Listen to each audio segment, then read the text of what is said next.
এতক্ষণে বুঝতে পেরেছি আপনি একটা বদ্ধ পাগল। পাগল? ঠিক বলেছেন, আমি একটা বদ্ধ পাগল।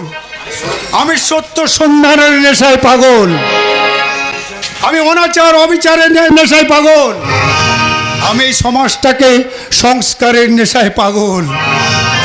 আপনার পাগলামো শুনে সময় নষ্ট করার মতো আমার সময় নেই। তার চেয়ে আমি খুঁজে দেখি ওই ছেলেমেয়ে দুটো সন্ধান পাই কিনা।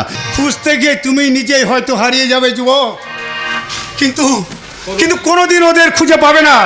ওরা যে বহুরূপী, ঘন ঘন রং বদল করে নিজেদের আড়াল করে রাখে। কিন্তু এই ফাটাকেষ্ট নজর এড়ানো এতই সহজ নয়। নরকের অন্ধকারে লুকিয়ে থাকলেও আমি ওদের টেনে বা